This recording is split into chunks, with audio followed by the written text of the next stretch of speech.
I feel like, it's my second time doing stand-up, so I'm not an expert at that, but in doing lots of research for tonight, I have noticed that every comedian, every stand-up does almost like a rite of passage. They do jokes about, marriage and dating and online dating for the young kids in the audience. And so, I thought, like, okay, this is what all the new comedians do. I should just prepare for that. And last year I got married, and so, applause, heck yeah, dude.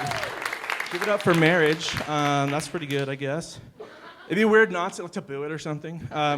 But yeah, so, I got married last year, but before I got married, I was dating my wife, and before that I was single. And so I feel like, everyone who's, like, comedians always talk about relationships because they're so universally, like, relatable, right? Because either you're in a relationship, you want to be in a relationship, or you're in denial that you like being single. And if you're not in one of those camps, at the very least you've heard a Taylor Swift song or two. And so if you'll just imagine with the rest of us who have, had our heart broken or got married last year, for example, that'd be good. I don't know. It's fine. Feel it out. It's fine. Whatever.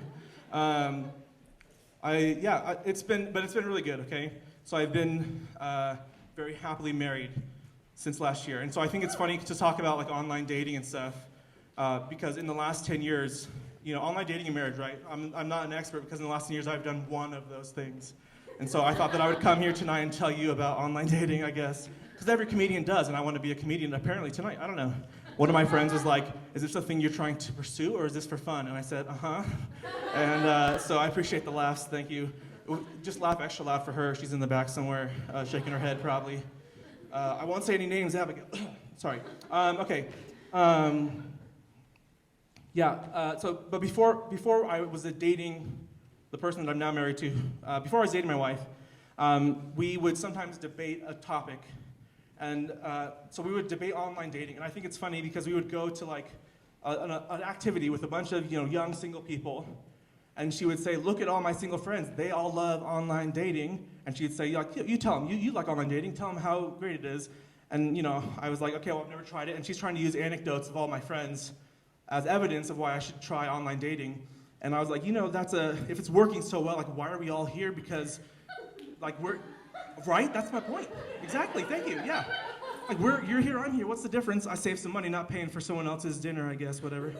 So saving some money, broke on the inside instead of on the wallet or something. You know how it goes. But we would debate online dating, right? Because I had never tried it, and she had done it for a minute. And so early on, we would kind of have this discussion, and then we kind of forgot about it, and we started dating for a bit. And we started dating, right? And then we decided we were gonna get married. It was very exciting. And a week before we're about to get married, I'm like, okay, it's too late to back out now. I'm competitive, right? I'm like, you guys, like, I win. And she's like, what are you talking about? And I said, well, you said, online dating is the best, but look, I've never done online dating. I'm getting married. She's like, yeah, but I'm also getting married. So like, it worked for both of us eventually, right? Like, I was like, oh, so did you strike out with all the Provo boys? She's like, no, they struck out with me. And I was like, all right. And I was just the last man standing. Thank you. Yeah, appreciate it. But so I thought that was fun, I guess. I don't know. Anyway, okay. Let's see. Oh, that's the other thing about online dating is early on, my wife and I, when we were friends, we've been friends for like 5 years. Early on, we were just kind of friends, just do stuff together, whatever. And then at some point, we had a conversation. She's like, okay, what's the rest of the conversation? And I said, it's a long story. And she's like, well, just text it to me. I'm like, no, it's like a long story. And she said, okay, email it to me. And I don't know if you've ever tried to brag to your friends about getting a girl's email. It doesn't come off the same. So I was like, okay, I'll email you. And like nobody judges like a 1,000-character email the same way they would judge a 1,000-character text. And so, I was like, okay, I'll just email her. And so we started emailing back and forth. And I don't know, like, how old the audience is right now, but, like, when's the last time you had an email correspondence that was more than, like, 2 emails, right? But we start emailing back and forth, and I'm like, this is very fun. And so we start emailing whatever, right? And I'm like, this is the most fun I've had in, like, text correspondence in, like, a long time. This is very fun. And so, fast forward, we decided to start dating. And what I realized in that process is that we sort of, we didn't do the online dating through the apps. We didn't meet in the apps. We met, in real life. But we sort of just did like a you've got mail situation, and I was just too dumb to use the apps. And so I was like, I don't know what that resume means. I don't know how to fill that out. So I just emailed her from my, Windows 93 or whatever. I appreciate that. All right. Just shooting off the cuff here. Okay. But when we were getting married, right? And she says, or I'm telling her this, I guess it's a tie then, because we both were getting married.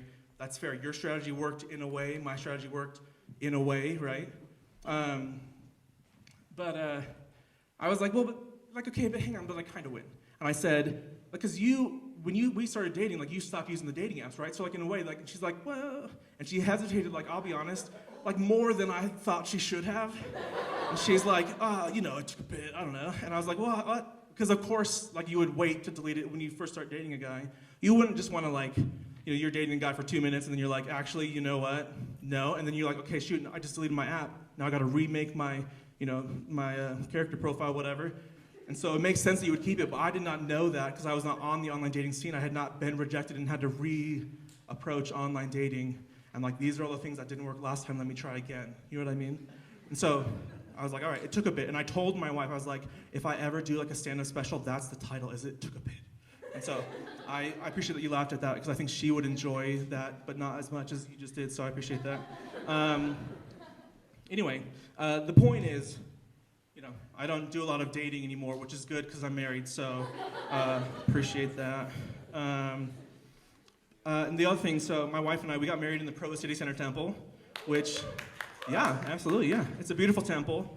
One thing that I love about it is, I don't know if you've looked at Utah temples, there's a lot. And I don't actually know how many there are, and I haven't counted how many there aren't, so I don't know. But in Provo, there's a temple, Provo City Center Temple, and it's one of the few non-white temples in Utah, which I think is fitting because, they always say your body's a temple, and now in my wife's family, I am one of the few non-white temples in that family. And so I feel like it had to be Provo, because I'm not driving to whatever the other one, I don't know, Oak Mountain or something, I don't know, whatever, there's another one somewhere. Nobody knows what's past Salt Lake. I also don't know where Oak Mountain, I have no idea where that is, by the way. Don't know what color it is either. Okay. I didn't do research for this outside of they talk about dating a lot. Okay. Yeah, so, that's fun. That's fun. Speaking of casual racism, okay, no, this is one of my favorite things that's happened to me at work. I work at Costco, which is, it's my home away from home. It's like temple, house, Costco. It's those are the three places I spend most of my time where I feel most at peace. I think if you've been to a Costco on a Saturday, you would know what that's like. But one time I'm at Costco and this lady, who, she was very nice, I guess. But she came up to me and she's like, hey, and the thing is sometimes people say things misspeak. They didn't mean to say that thing, right? But so she walks up to me and she's like, hey, will you help me load some furniture? And this is what she said. She said, I'm not trying to be racist. Men are just stronger. And, I think that's great because I think we all know what she meant. But the kicker for me is that, she looked at me and she didn't see a man, right? She's like, I don't want to be race. That's what it is. That's what it is. You know what I mean? She didn't want to pick, and it doesn't go the other way. My brother's like, what would you do? I don't mean to be sexist, but Mexicans are no, hang on. This is a family-friendly show. We're not going there today. We're not doing that. But the point is, it brings up a lot of weird things that will happen. It's a subtle misspeak, right? But it's sort of innocent and endearing, and in a that's kind of weird, judge kind of way, But so it comes up a lot at work sometimes, and I can't really see a lot of you because there's a lot of shadows. But I imagine that this room looks about how Utah looks to me, which is to say that I am in the minority. I'm half Asian, so my mom's from Cambodia. But so it comes up a lot at work, and one of my pet peeves is people always assume I speak Spanish. And I'm like, dude, I'm just working on English. I don't know what you're saying. If you would just slow down and say it again, but can you have pictures? You know what I mean? And they're just they just start rattling off all these words. And I'm like, no hablo. I don't know what you're saying at all. And so people always assume I speak Spanish, and that's one of the things that comes up the most.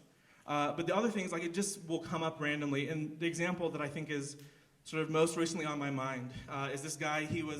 I was cashiering, right? I'm on a register and I'm ringing him up for his groceries. And he's like, okay, hey, where are you from? And my answer for this is always well, I grew up in Indiana, which is true. I don't usually lie to strangers all the time.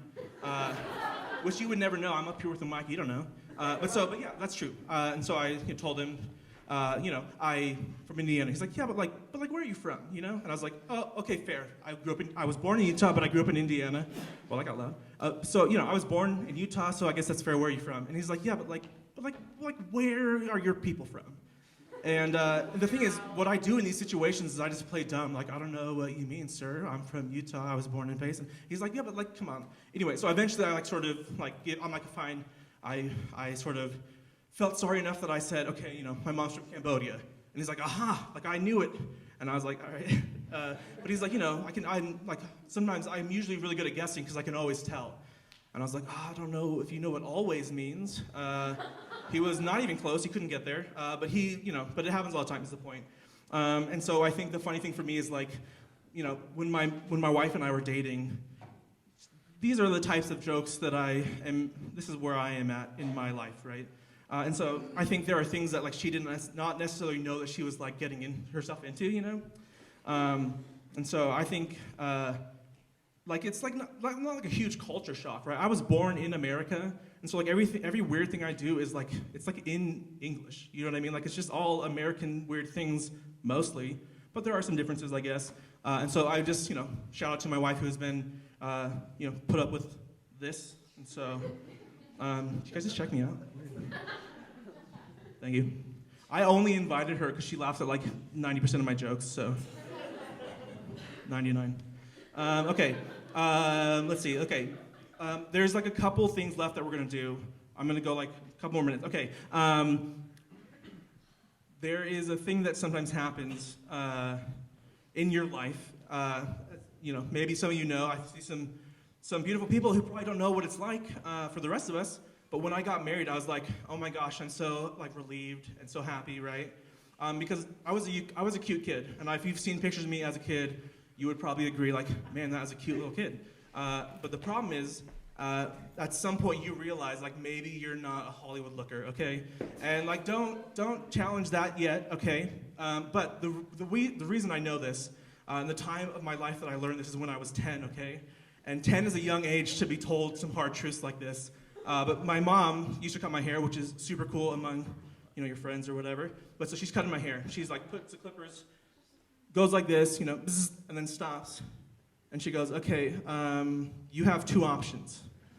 You can have a bald spot, or I can shave your head. And I was just, I was 10, that ruined my life, obviously. And so I just started crying, right? And just no, it's over for me, right? Anyway, but my dad, the whole stuff, the heartwarming part of this story is that my dad saw how upset it made me, and so he came and he's like, oh, well, it's not a big deal. I'll shave my head too. It'll grow back, right? And so I thought, oh, that's very sweet. And then my little brother, he's I don't know, 5 or something. He's like, hey, Dad and Elden shaved their head. I will shave my head as well. And so the 3 of us, we shave our heads, and we're like, okay, I guess it's not so bad. It'll grow back. Joke's on you though, because we go to church on Sunday. And 3 happy but bald, young, slightly less young, adult people walk into church, and we're just strutting our stuff here we go, we look good. Aerodynamic, we're feeling light and heavy, right? Okay. And then what happened is this old lady, and sometimes old people are just too honest, this old lady, she's like, oh, you guys look like the Three Stooges. And I don't know if you've seen the Three Stooges. I'm old, but I'm not that old, but I Googled it recently. And dude, that, I was that hurts more now. And they are not the epitome of hairstyle, fashion, and Hollywood good looks. And so when she saw us, we're all giddy and happy, she's like, you guys should be black and white and be slapping each other or something. I was like, what are you trying to say? And so anyway, I've never recovered. My ego is still just, it's fine, I guess. I appreciate that. Okay, it's fine. Okay. The point is, I don't know what the point is. Is there a point? It's comedy, I hope. The point is, at some point you realize, right? Because I have a lot of attractive friends, look at the front row who you're going to see later tonight. I have a lot of attractive friends, right? And so the thing for me is, they say, you can be attractive or you can be, talented and funny. And at 10, I was like, well, guess that one's out of the box. So, we're going for talented and funny. We're going to work hard. We're going to learn to play piano, even though my mom doesn't play piano and she didn't have to force me too much.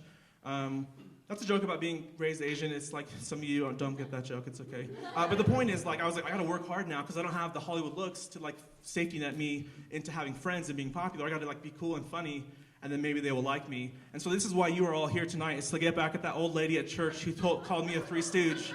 I'm like, who's laughing now, man? I'm on a stage that I paid to be here. So, haha, take that. And anyway, but so what I'm excited for, besides tonight.